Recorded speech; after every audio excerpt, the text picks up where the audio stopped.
Welcome back to my channel. Today we're going to be playing some One Piece Pirate Warriors 4. Just some online match on some treasure log. I believe we're on one of the final missions in the game you unlock in the New World tab.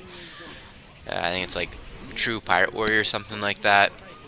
It's one where you fight basically everyone, and I figured it'd be a pretty good mission for Mihawk, as he's a fairly strong character. I'm not super good with his combos, but throughout playing here, I kind of figure out some stuff and how to get some pretty good damage.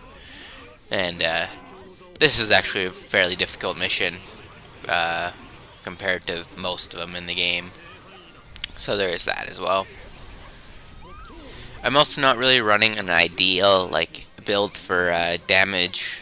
It's fairly good for survivability, as I have a full force burst enhancement and the one that heals while you're in it, so pretty good for health. But I have a bunch of the gain more coins and money and whatnot, just so I can be prepared when the next DLC pack drops, and I can start grinding mode immediately, as it takes quite a lot. So I just want to max out again so I can get at least one of them done on the first day, get a video out. But I think we still have at least a month or two before we get any more news about the release date anyways for the next DLC pack, I think.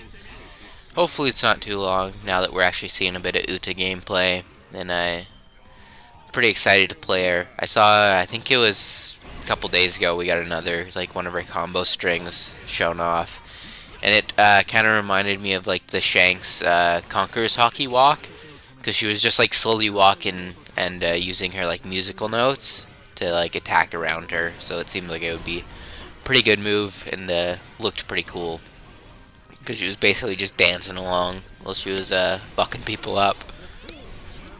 Yeah, but first here we just gotta take out all the warlords, and not too much trouble here.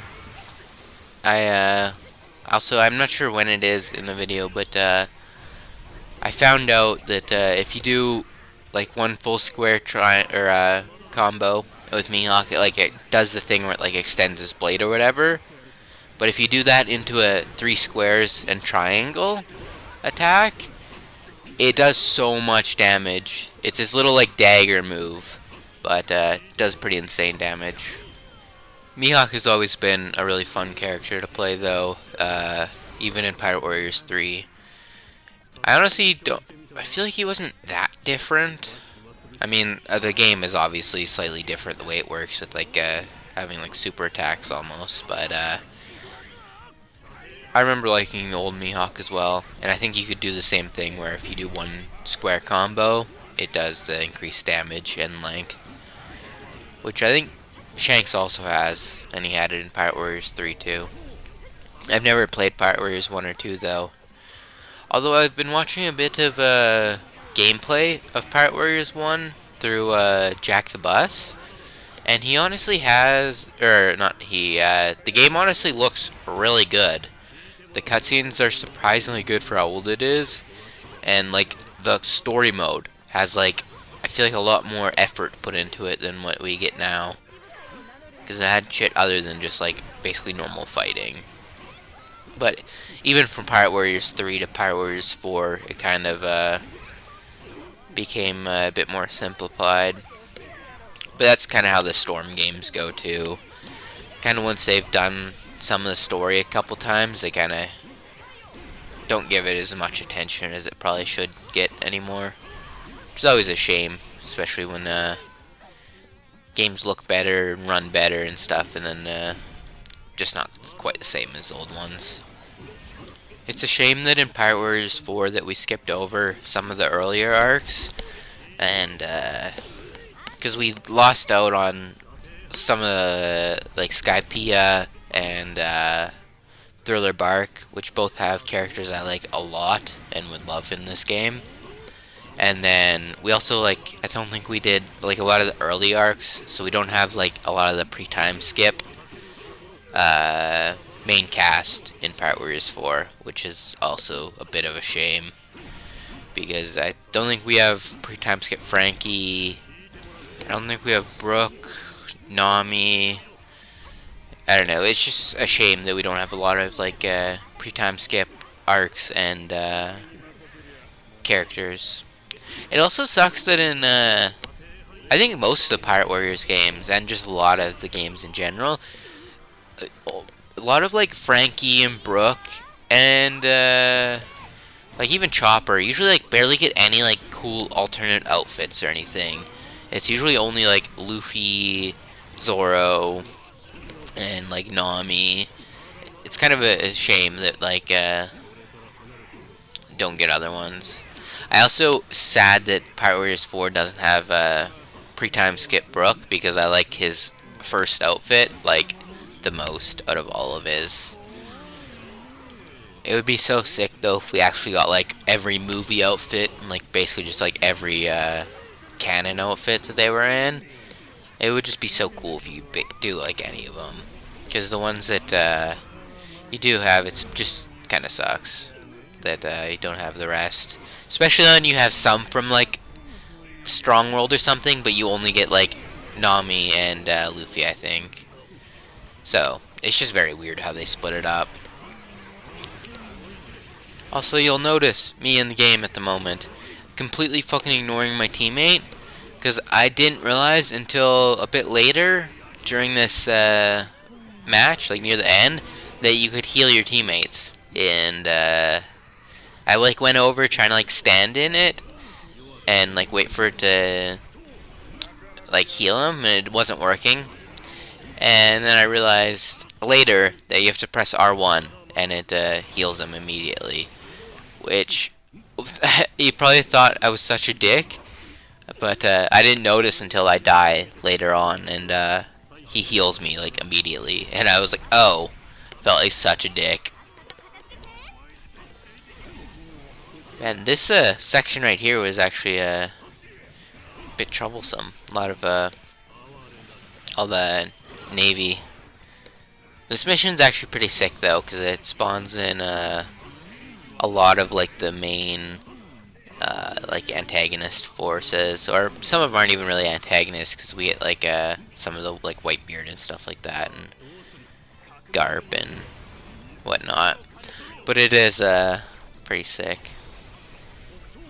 I do sort of wish though it was like Pirate Warriors 3, where it was like more like randomized levels that you could do, and you could like get new ranks on and stuff, because now that I've like got the highest rank on everything, there's just like nothing to do. Man, I'm getting shit stomped in this corner right here. Oh my god, that was close. Jesus, it's a struggle when you get caught in a corner like that in this game, because sometimes you just like the moment you're able to move, you get hit again, so you're just like locked there. Definitely don't want to get trapped like that in the corner. I haven't actually played Nami in a while. I should give her a try at some point. I like, because I played her probably whenever she was in the story mode, then a couple times like leveling her up and stuff. But I don't know if I ever like truly figured out how to like play her well and efficiently.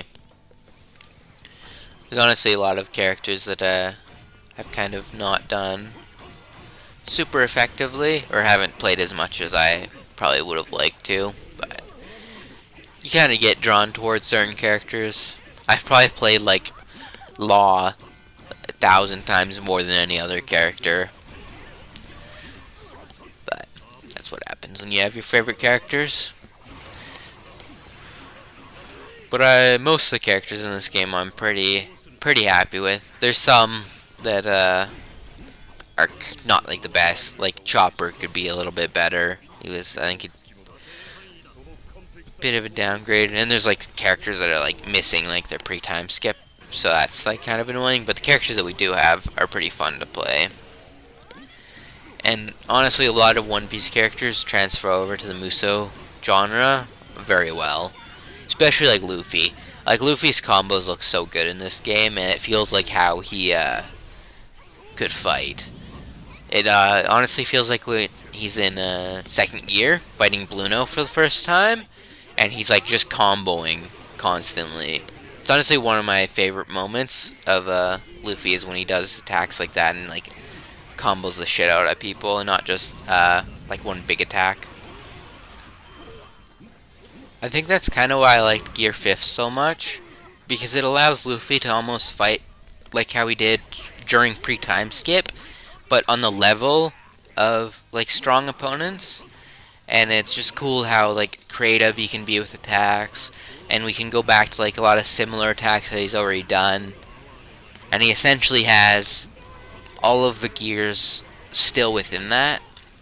The only thing I don't really like about Gear 5, which I also am fine with because it kind of makes sense as well, is that it makes a lot of the previous transformations almost pointless. Besides, I guess, the effect of Gear 5, which is like the one reason to not use it, I guess. But it's that because that's what I don't like about Dragon Ball is I hated when the next transformation just made everything else pointless before it.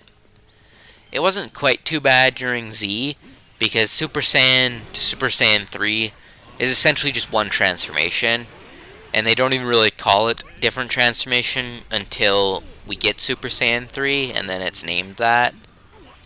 It's just Ascended Super Saiyan, or like, and then like the data puts it, it was like graded Super Saiyans and stuff like that, but it's one of the things I liked about One Piece, is that, like, Gear 3rd and 2nd we got at the same time and had very different purposes. One was for speed and one was just for power.